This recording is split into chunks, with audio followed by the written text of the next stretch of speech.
बोलिए श्री सतगुरुदेव महाराज की जय, सच्चे दरबार की जय। गुरु भाइयों और बहनों, आप सबको लोहड़ी के पर्व की बहुत-बहुत शुभकामनाएँ, बहुत-बहुत मंगल कामनाएँ। दिव्य ज्योति जागृति संस्थान की ओवरसीज़ शाखाओं की ओर से और आप सब जैसे कि देख सकते हैं, आपके लिए एक बहुत ही सुंदर कार्यक्रम, एक सुंदर सत्संग समागम का आयोजन किया गया है वर्चुअली और जिसे कि आप देखेंगे, जिसके साथ आप जुड़ चुके हैं। लेकिन उससे पूर्व आप सबको बधाई देते हुए एक छोटा-सा प्रसंग, एक छोटी-सी कहानी मैं आप सबके बीच ज़रूर रखना चाहूँगा कि शायद आपने इस लोक प्रचलित कहावत को, जो कि भारत के कई प्रदेशों में अक्सरा गाई जाती है लोहड़ी के पर्व पर, इसको सुना हो। और ये कहावत कुछ इस प्रकार से है कि ईसर आ दलिद्दर जा, दलिद्दर दी जड़ चुल्हे पा। तो देखिए कि बहुत ही साधारण सी ये लोक प्रचलित कहावत है और भारत के कई प्रदेशों में इसे गाया जाता है लोहड़ी के पर्व पर। लेकिन इसका जो सार है, इसका जो मतलब है बहुत ही अच्छा है, बहुत ही सारगर्भित है। तो एक पल के लिए अगर हम इसे समझना चाहें तो बड़ा ही सुंदर संदेश है इस कहावत के पीछे कि ईश्वर आप हमारे जीवन में आइए, आप हमारे जीवन में आपका पदार्पण हो और जो दरिद्रता है, विचारों की, शारीरिक दरिद्रता और जो मानसिक दरिद्रता है, दरिद्रता, वो उसे आप दूर भगाइए, उसे हम सब श्रेष्ठ विचारों के द्वारा उसे दूर भगाएँ। और एक और छोटी-सी घटना है जो इस पर्व पर मैं कहूँगा कि हम सबको याद करनी चाहिए, वो ये कि क्योंकि ये पर्व हमें सकारात्मक सोच, हमें पॉज़िटिव सोच, हमें एक नई ऊर्जा प्रदान करता है। तो ये मैं अवश्य आप सबसे कहना चाहूँगा कि इस पर्व पर हमें वास्तविक रूप में नई ऊर्जा, नई सकारात्मक सोच केवल और केवल हमारे गुरुदेव, पूज्य गुरुदेव श्री आशुतोष महाराज जी ही प्रदान कर सकते हैं। इसीलिए इस पर्व पर हम शुभ संकल्प लें कि हम हर एक वो प्रयास करें जिससे कि हम अपने गुरुदेव को अपने अंग संग महसूस कर सकें। और इसे समझने के लिए हम एक मैग्नेट का एग्जाम्पल ले सकते हैं, क्योंकि आप सब जानते ही हैं कि मैग्नेट जो है वो अपनी ओर जो कि है फेरिक ऑक्साइड चीज़ें जैसे कि आयरन, स्टील इत्यादि, इन चीज़ों को अपनी ओर आकर्षित करता है। लेकिन एक मैग्नेट जो है होता है, उसकी एक मैग्नेटिक फील्ड होती है, अर्थात वो कुछ दूर रखे हुए ऐसे फेरिक ऑक्साइड पदार्थों को ही अपनी ओर आकर्षित करता है। और यदि यही पदार्थ, ये आयरन, स्टील इत्यादि उस मैग्नेटिक फील्ड से बाहर हों, तो चाहे मैग्नेट कितना भी स्ट्रॉन्ग हो, अगर ये चीज़ें उस मैग्नेटिक फील्ड के बाहर हैं, तो ये उसे आकर्षित नहीं कर सकता। इसी प्रकार हम देखें कि गुरुदेव की सकारात्मक सोच, गुरुदेव की कृपा, गुरुदेव की दया तो हम पर निरंतर बरस रही है। लेकिन यदि हम गुरुदेव की मैग्नेटिक फील्ड, गुरुदेव की कृपा क्षेत्र, उनके दया क्षेत्र से अपने आप को, स्वयं को बाहर कर लेंगे, अलग कर लेंगे, तो फिर हम उनकी दया को हम नहीं प्राप्त कर पाएँगे। और इसका एक बहुत सुंदर उदाहरण इतिहास में आता है, शायद आपने उसे सुना भी हो। लेकिन आज इस पर्व पर मैं चाहूँगा कि हम सब उस उदाहरण को, उस घटना को एक बार फिर से याद करें, ताकि हम इस उत्साह को, इस पर्व को पूरे उत्साह के साथ मना सकें। तो घटना कुछ इस प्रकार से है कि एक बार युक्तेश्वर गिरि जी ने द्विजेन को और मुकुंद, जो कि आगे चलकर योगानंद परमहंस जी जिनका नाम पड़ा, उन दोनों को संदेश भेजा कि मैं कलकत्ता जा रहा हूँ और कलकत्ता से उन्हें एक टेलीग्राम भेजा कि मेरा काम जो है खत्म हो जाएगा और मैं 8:30 बजे की ट्रेन से आ जाऊँगा। अब आने से एक दिन पूर्व द्विजेन ने मुकुंद को कहा कि मुकुंद, चलो ट्रेन स्टेशन चलते हैं, क्योंकि युक्तेश्वर गिरि जी आज आने वाले हैं। तो उस समय युक्तेश्वर गिरि जी जो हैं, वो मुकुंद को संदेश भेजते हैं योगानंद परमहंस जी को। अनुभव में आकर वो कहते हैं कि मैं 8:30 बजे नहीं, बल्कि 10 बजे नहीं और 9:30 बजे वाली ट्रेन में आऊँगा। तो जब द्विजेन को मुकुंद ये बताते हैं तो वो उन पर विश्वास नहीं करते। कहते हैं कि नहीं, तुम वैसे ही मजाक कर रहे हो, क्योंकि युक्तेश्वर गिरी जी ने तो टेलीग्राम में स्पष्ट लिखा था कि वे 8:30 बजे की ट्रेन से आएंगे, इसीलिए मैं नहीं इस बात पर यकीन करता। तो वे चले जाते हैं और मुकुंद पीछे रुक जाते हैं, और पीछे रुकते हैं तो उतने में थोड़ा समय बीतता है तो दिज्जेन स्टेशन से वापस आ जाते हैं। वो कहते हैं कि युक्तेश्वर गिरी जी 8:30 बजे वाली ट्रेन में जो है कि नहीं आए। तो उस समय मुकुंद दिज्जेन का हाथ पकड़ कर कहते हैं कि चलो अब हम चलते हैं ट्रेन स्टेशन।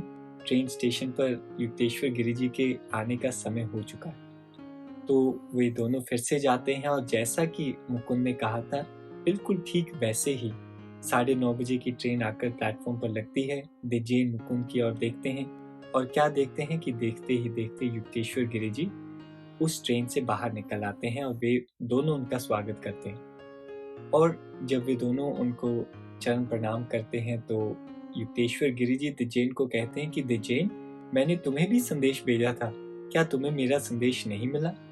तो उस समय दिज्जेन मुकुंद की ओर देखते हैं और कहते हैं कि अच्छा, ठाकुर ने मुझे भी संदेश भेजा था, शायद मुकुंद ने ही मुझे नहीं बताया।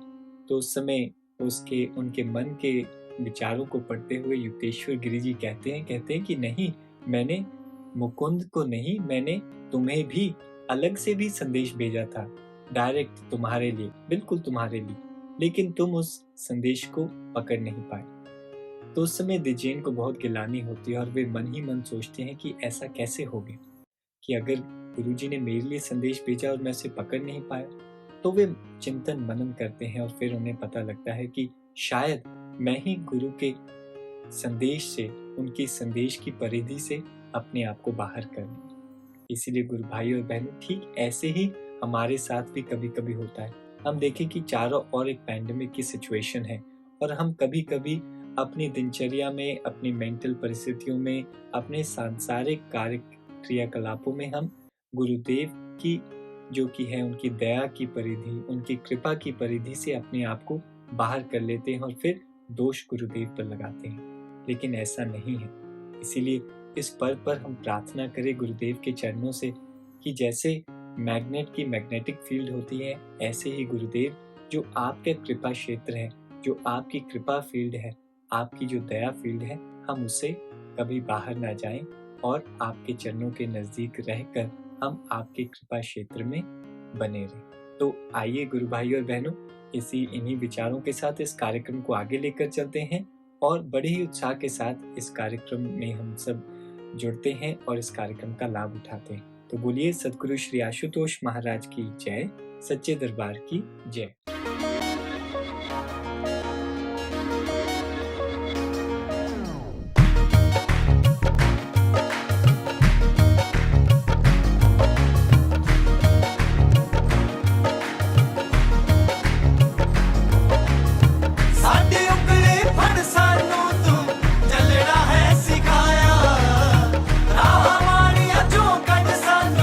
सिद्धे राह पाया, औखे वेले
छड़ के न जावांगे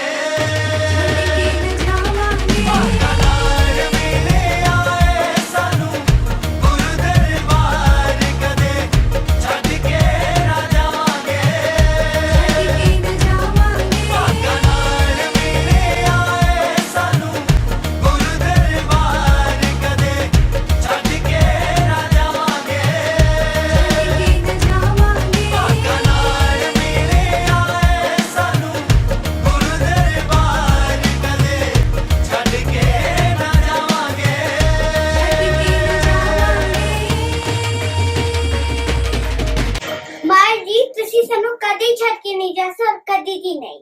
ऋषि सखदेव भगवान की जय, सच्चे दरबार की जय। बोलिए श्री सद्गुरुदेव भगवान की जय, साचे दरबार की जय। Dear brothers and sisters, today we are going to talk about the Lodi festival, which is celebrated mainly in the northern parts of India. So this is the time when the farmers, they have plowed their fields and they have also sowed the seeds. So they all get together to rejoice in these cold days of January, the first month of the Gregorian calendar. They all get together, they light a bonfire. They throw in seeds into this bonfire, sesame seeds, peanuts, and a lot of other things. And they all sing and dance around this bonfire. And also we have seen that young children go from house to house, asking for sweets, asking for peanuts, and then they come back. And it is also said that this was the day, or this was the time, we could say, the cold months of the year, when there was a wealthy person who was known as Dullabhatti. He would go from house to house, from doorstep to doorstep, and he would provide the poor people with food stuff. Things to eat, he would leave them on the doorstep. He would help all those who needed help with money. So people do remember Dullabhatti as well on this day, the day of Lodi, which is supposed to be the coldest day of the month. So now this is why it's being celebrated. Now let us see the spiritual side of this festival, because each and every festival has a spiritual side to it. But the spiritual side slowly it gets lost somewhere. So people just forget what is so spiritual about this festival, any festival. But they just get engrossed in celebrations. So let us see that what is the spiritual significance behind the celebration of the Lodi festival. Now, just as the farmer, what does he do? First, he looks after his fields, he plows his field, he makes the field ready for the seed, so that the seeds can be sown. In the same way, my dear brothers and sisters, when a person wants to be connected with that supreme energy, with that supreme consciousness, he too has to get his mind ready. Because what is the mind? It's like a field which is filled with so many other things, with so many material things. So how can he get this mind like field ready, that can accept that seed of Brahm Gyan? To make this mind ready, so what does one have to do? He has to listen constantly to spiritual discourses. He has to sit in the company of saints. And it is through this company of saints and by listening to spiritual discourses, his mind starts to get ready. And how is it getting ready? Because the mind is becoming positive. So the mind is thinking about that supreme consciousness. And then the mind is ready to accept that Brahma Gyan, the seed of Brahma Gyan, that is imparted by a perfect master, that is imparted by a Sadguru. He gets the Brahma Gyan from a Sadguru. So, but we see that the journey does not end here. He has to move forward. Just as the farmer looks after his seeds, he tries to safeguard the seeds, safeguard the field. He tries to safeguard the seeds from wild animals, from birds that might just destroy the seed. In the same way, when a devotee gets the seed of Brahma Gyan, he has to be very cautious too. Because there might be many people who might just come and say to him that, what is this? On which path are you walking? Life is to eat, drink and be merry, but where are you lost? Why are you walking on the spiritual path? There might be so many other questions that people might just come and ask you. And these type of questions could make your mind very weak. It could make your mind to waver a bit. Doubts might arise. And you might just move away from this spiritual path. And that is why a devotee has to be very cautious. He has to safeguard himself. He has to safeguard his mind. And now, how can he safeguard his mind? How can he save himself? Because constantly we see that we are surrounded with the material world. We are surrounded with negative people. We are surrounded with so much of things that it's so difficult to be cautious, and it's so difficult to safeguard our mind as well. But Lord Krishna very beautifully says in the Bhagavad Gita, he says, if you want to save your mind, because the mind can liberate you and the mind can bind you as well in this materialistic world. So now you have to choose between these two. Would you like to be liberated or would you like to be bound in this material world? And Lord Krishna says, for this, you need to have constant practice. And with constant practice, what happens? This mind is able to come under your control. You're able to control the mind and make it do what you want. And then this mind starts to change itself. It tries to change from negativity to positivity. And then this meditation, the constant practice, the constant sadhana is able to burn our karmas. Because these karmas are from many lives of ours that are constantly following us. And this is the significance behind the lighting of that bonfire. The bonfire is lit. And what is the bonfire? Nothing, but it indicates the fire of knowledge. And it is in this fire of knowledge that the seeds, peanuts, all these things added into it.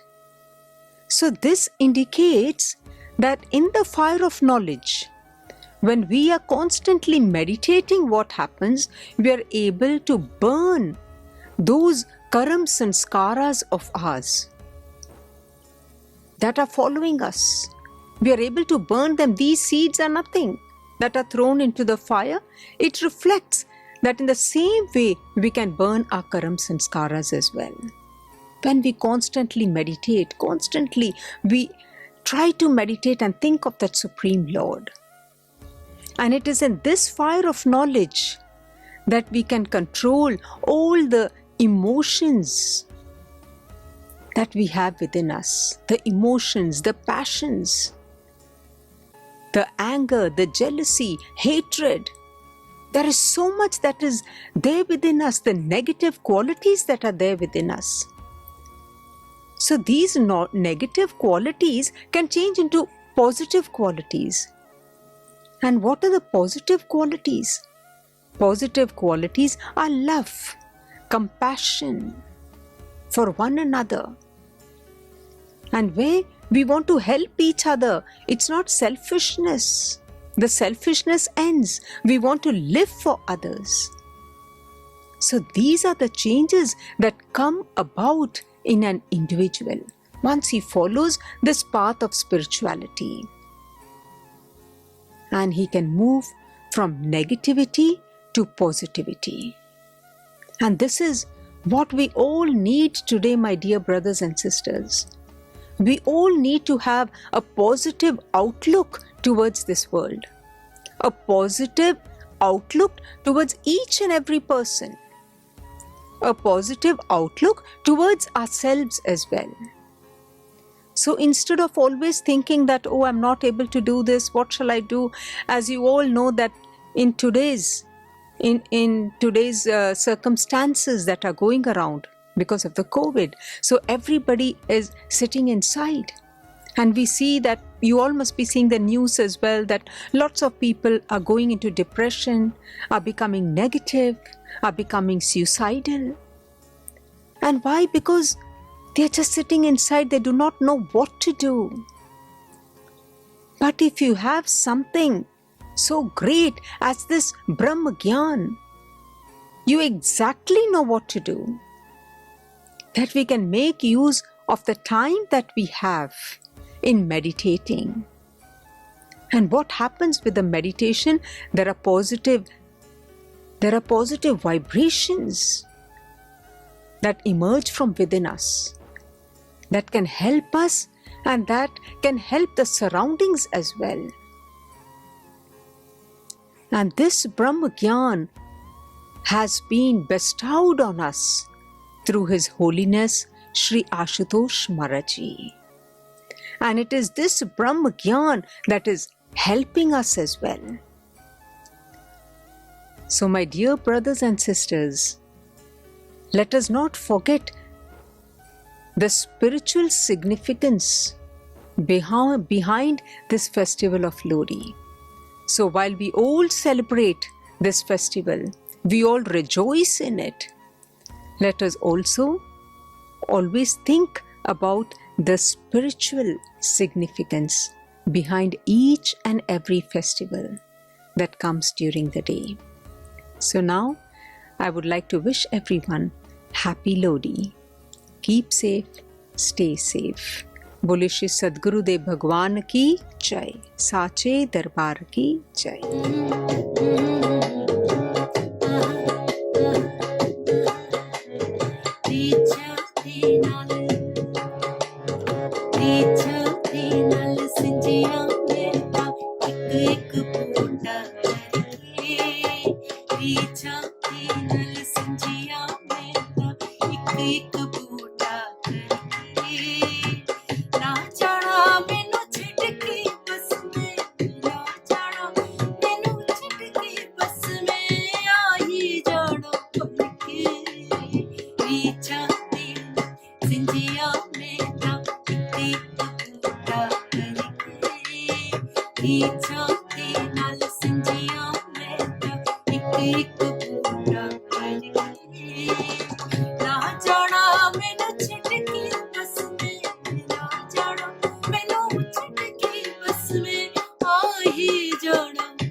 इंतजार दिया घड़ियां नू मैं बीता रोज हंडोना सी जद तुसी छोटे छोटे सी चोरी ਵੇਖਣਾ ਸੀ ਤਾਂ ਕਰਦੇ ਸੀ ਕਦ ਤੁਸੀਂ ਆਉਣਾ ਸਭ ਨੂੰ ਧਰਮ ਤੇਰਾ ਹੀ ਪਾਉਣਾ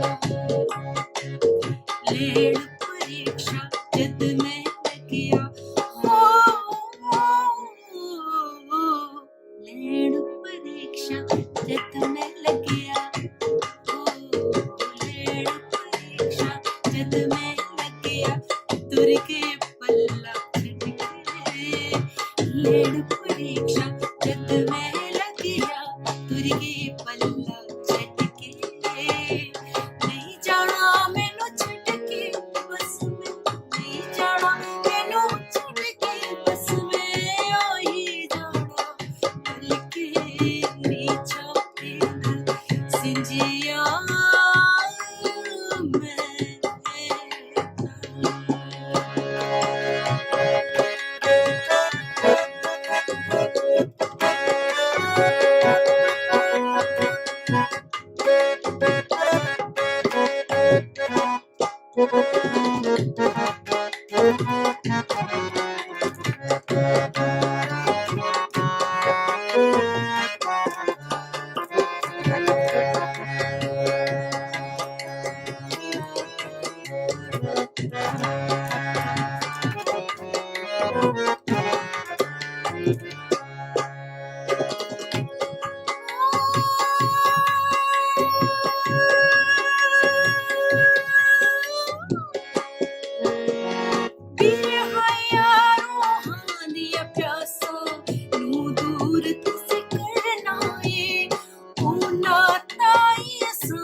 ਜਾਣਾ ਮੈਨੂੰ ਛੱਡ ਕੇ ਨਹੀਂ ਜਾਣਾ ਮੈਨੂੰ ਛੱਡ ਕੇ ਬਸ ਮੈਂ ਆਹੀ ਜਾਣਾ ਭੁੱਲ ਕੇ ਰੀਝਾਂ ਤੇਰਾ ਸਿੰਜਿਆ ਮੈਂ ਤਾਂ ਇੱਕ ਬੂਟਾ ਭਰ ਕੇ ਰੀਝਾਂ ਤੇਰਾ ਸਿੰਜਿਆ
औकड़ तू किते डर के भुल के पैर कदे ना उठना औकड़ तू किते डर के नहीं जाना मैनू छड्ड के बस में नहीं जाना मैनू छड्ड के बस में आई जाना पल के रीचा तीन संजिया बेटा एक टुकड़ा करके रीचा तीन संजिया बेटा एक टुकड़ा करके ना जाना मैनू छड्ड के बंदिया ना जाना मैनू छड्ड के बस में आही जाना पल के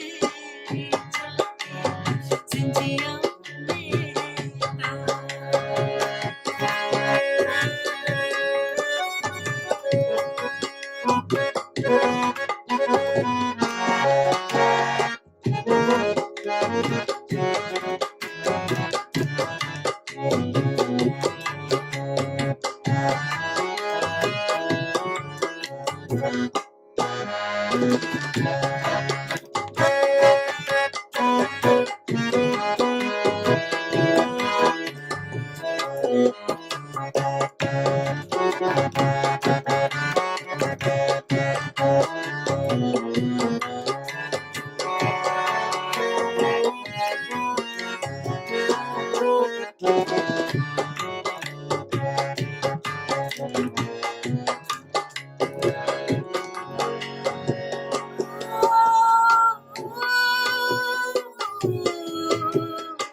मेरे नजर थी जो मैं करदा नजर नहीं आउंदी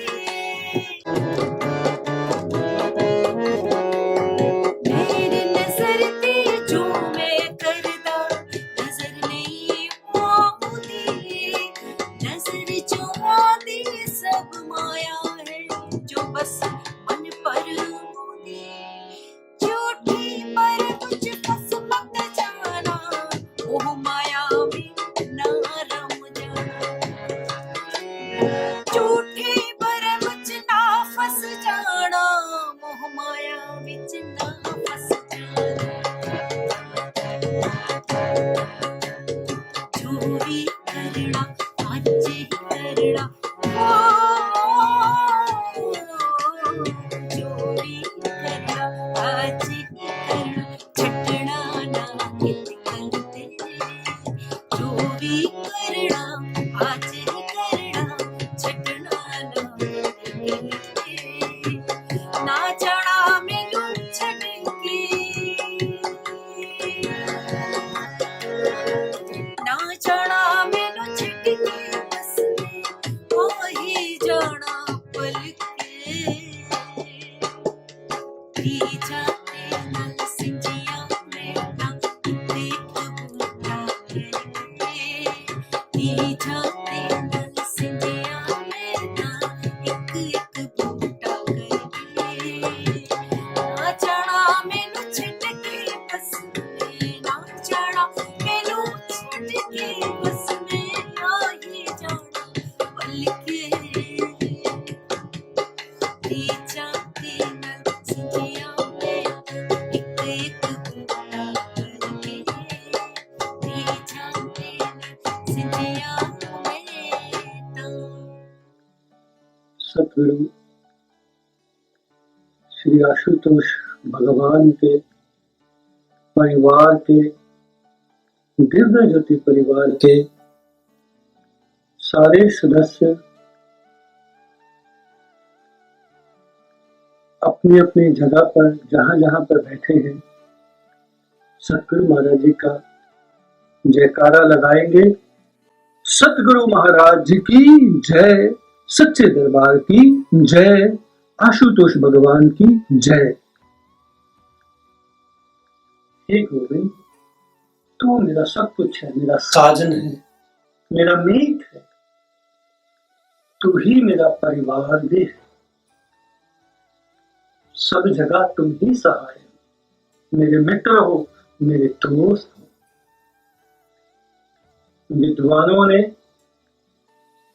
साजन में दोस्त की जो परिभाषा की है, दोस्त यानी जहां पे दो सत्य है, सत्य और सत्य, जहां दोनों तरफ सत्य ही है, जहां छल कपट झूठ का दिखावा नहीं, परपंच नहीं है, वो दो सत्य दोस्त हो जाते हैं। ऐसी कई घटनाएं हैं जो ईश्वर के साथ दोस्त मित्र बनने के बाद हुई है। इतिहास में भी हमारे सामने कई घटनाएं आती हैं। उनमें से एक है जब अर्जुन मित्र भगवान कृष्ण उद्धव जी को पांडवों से रिलेटेड कुछ सुना रहे थे कि कैसे खांडवप्रस्थ से इंद्रप्रस्थ बना, कैसे पांडवों ने अपनी मेहनत से, हम मित्रों ने सब ने मिलके मेहनत से उस खांडवप्रस्थ को इंद्रप्रस्थ बना दिया। उद्धव कहते हैं कि हे तीनों लोकों के ज्ञाता, सब कुछ जानने वाले, भूत भविष्य वर्तमान सब को पहचानने वाले, ये बताओ कि सच्चे मित्र की परिभाषा क्या है, सच्चा मित्र किसे कहते हैं। तो भगवान कृष्ण बोले कि सच्चा मित्र उसे कहते हैं जो आपातकाल में बिना बोले ही अपने मित्र की सहायता करे, उसके पास जितना समर्थ है अपने मित्र की सहायता के लिए आगे आए। तो उद्धव कहते हैं कि आप इतने बड़े ज्ञानी हैं, आपके अनुसार ही होता है। तो माधव, क्या ऐसा नहीं है कि जो परिभाषा आपने अभी दी है आप इसके विपरीत कैसे हो सकते हो। तो कृष्ण देखते हैं कि मैं कुछ समझा नहीं, उद्धव जी क्या। तो उद्धव जी कहते हैं कि जब सब कुछ बन ही गया था, खांडवप्रस्थ से इंद्रप्रस्थ हो ही गया था, पांडवों के पास सब कुछ आ ही गया था, धर्म की ध्वजा इंद्रप्रस्थ में लहराने ही लगी थी, तो फिर आपने एक सच्चा मित्र होते हुए पांडवों को द्वीप कटा खेलने से, जुआ खेलने से, गैम्बलिंग से क्यों नहीं रोका। आपने खेलने से तो नहीं रोका, कम से कम आप भाग्य को तो पांडवों के पक्ष में मोड़ सकते थे। जब धर्मराज युधिष्ठिर ने अपने भाइयों को दांव पर लगाया, तब तो आप उस सभागार में, उस कक्ष में जाकर उनको रोक सकते थे। हद तो तब हो गई जब द्रौपदी को दांव पर लगाने के लिए दुर्योधन और दुशासन ने पांडवों को उकसाया, धर्मराज को उकसाया, लालच दिया कि आप द्रौपदी को दांव पे लगाओ, आप जीतोगे तो सब कुछ आपको वापस मिल जाएगा। द्रौपदी को दांव पे लगाया गया, तब तो आप अपनी दिव्य शक्ति का प्रयोग कर सकते थे, तब तो आप पासों को पांडवों के पक्ष में डाल सकते थे। इतने में ही बस नहीं, आपने द्रौपदी की मदद तब की जब लगभग उसका शील भंग हो ही चुका था। उद्धव अपने रुद्र गले से रोते हुए भगवान कृष्ण के सामने आंखें झुकाकर हाथ जोड़कर खड़े हो गए। कहते कि क्या खाना, हे कृष्ण, यही धर्म है, यही मित्रता है, आपने तो कुछ और परिभाषा बोली थी। कृष्ण कहते हैं कि उद्धव जी, आपको ये तो ज्ञात होगा कि इस सृष्टि का नियम है, जो विवेकवान है वही जीतता है। दुर्योधन के पास सैन्य बल था, धन था, बाजूबल था, मगर दुर्योधन को ये ज्ञात था, उसके विवेक में ये था कि वो पासों का खेल अच्छी तरह से नहीं जानता है। इसलिए पांडवों के सामने ये शर्त रखी कि मेरी तरफ से मेरे मामा शकुनी खेलेंगे। दुर्योधन ने वहां विवेक का परिचय दिया। दूसरी तरफ धर्मराज युधिष्ठिर ने वहां विवेक का इस्तेमाल नहीं किया। अगर मामा शकुनी खेल सकते हैं दुर्योधन की तरफ से, तो युधिष्ठिर भी तो ये शर्त रख सकते थे कि अगर उधर से शकुनी खेलेंगे तो इधर से हमारे पक्ष में श्री कृष्ण खेलेंगे। उद्धव सोचो, अगर शकुनी और मैं खेलते तो कौन जीतता? हद तो तब हो गई उद्धव जी कि जब ये सब खेल खेला जा रहा था, मुझे बुलाना तो दूर, मुझसे छुपाकर खेला जा रहा था कि कहीं मुझे पता ही ना चल जाए। और ऊपर से विवेक शून्यता की एक और मिसाल बन गई कि उन्होंने मुझे अपनी प्रार्थना में ही बांध लिया कि जब तक हम ना बुलाएं आपको, आप इस सभा घर में मत आना। तो मैं क्या करता? ये भी चलो मैं मान लेता हूं, प्रार्थना में बांध लिया। मैं तो कब से ये इंतजार कर रहा था कि कोई मुझे पुकारे। भीम, अर्जुन, नकुल, सहदेव कभी तो अपने भाग्यों को कोस रहे थे, कभी दुर्योधन को कोस रहे थे, कभी तो बड़ी बड़ी प्रतिज्ञाएं कर रहे थे, मगर मुझे किसी ने तब भी नहीं पुकारा। द्रौपदी भी अपने सामर्थ्य अनुसार अपना बल लगाती रही। जब उसका सामर्थ्य, उसके बोल, उसका विवेक उसके काम नहीं आया, बुद्धि काम नहीं आई, जब दुशासन ने उसके वस्त्रों को ही हाथ डाल लिया, तब उसने मुझे जाके पुकारा, आवोहम कृष्ण, आवोहम कृष्ण, हरि हरि, हे कृष्ण आओ मुझे बचाओ। मैं अवलंब वहां प्रकट हो गया, मैं अवलंब उस सभागार में चला गया, प्रकट हो गया, और मैंने द्रौपदी को के शील को बचा लिया। उद्धव कहते हैं कि इसका मतलब ये हुआ कि जब आपको पुकारा जाएगा आप तभी आओगे। कृष्ण कहते हैं कि उद्धव नहीं, इस संसार का एक नियम ये भी है कि कर्म का फल मिलता है। मैं सबके भीतर होता हुआ भी, सबके साथ होता हुआ भी, सबके अंदर होता हुआ भी साक्षी भाव से सब कुछ देखता रहता हूं। जब तक मुझे पुकारा नहीं जाएगा, जब तक मुझे बुलाया नहीं जाएगा, मैं किसी के कर्म क्षेत्र में हस्तक्षेप नहीं करता। उद्धव कहते हैं कि फिर क्या हम पाप कर करके अपने पापों की गठरी बांधते रहें और आप हमें देखते रहें और आप हमें बचाएंगे भी नहीं? भगवान कृष्ण कहते हैं कि उद्धव,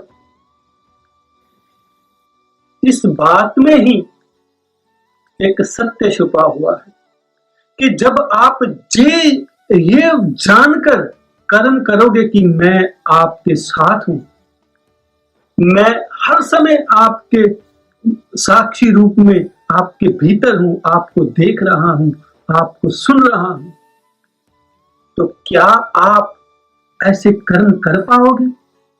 अगर धर्मराज युधिष्ठिर ये मानकर चलते कि द्वैत कला का मुझे ज्ञात है, जो होने जा रहा है उसका मुझे पता है, तो वो कभी ये भूल ना करते। जब हम ये मानकर चलते हैं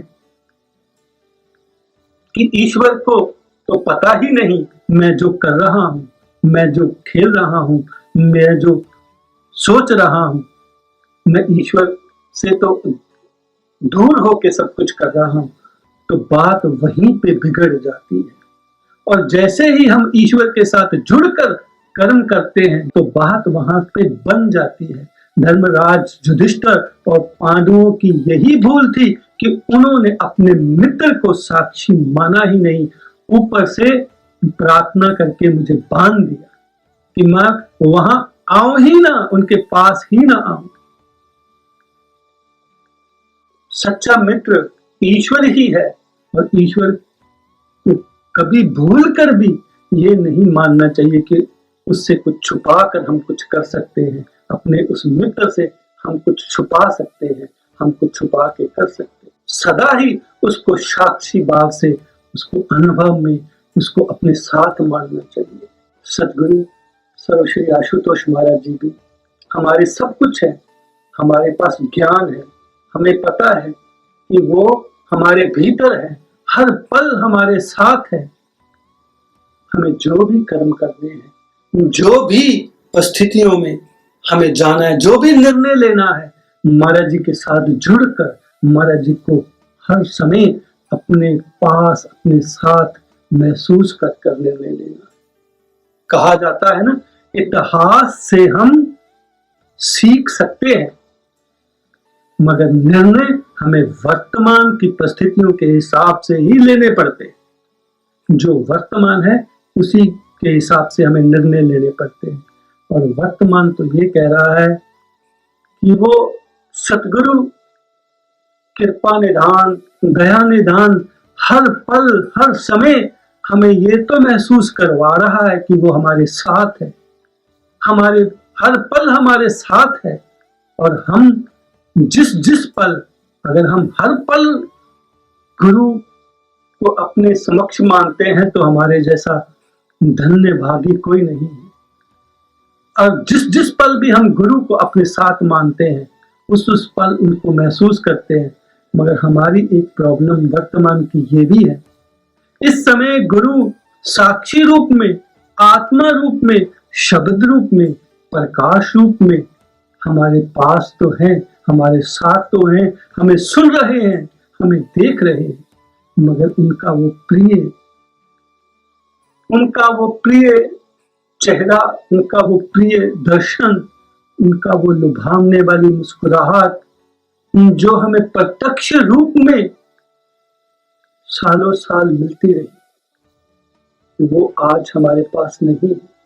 हमें उसके लिए अरदास करनी होगी उस अपने सच्चे मित्र से कि हमें, ठीक है आप हमारे मित्र हो, सहाय हो, हर जगह सहाय हो रहे हो, मगर हमें वो रूप भी आपका फिर से चाहिए जब आप हमारे समक्ष हो, प्रसाद की बरसात हो रही हो, आप मंद मंद मुस्काएं और हम आपकी उस मुस्कान को देखकर अपने जन्मों जन्मों के दुखों को काट सके, भूल सके। बोले सतगुरु महाराज की जय, सच्चे दरबार की जय।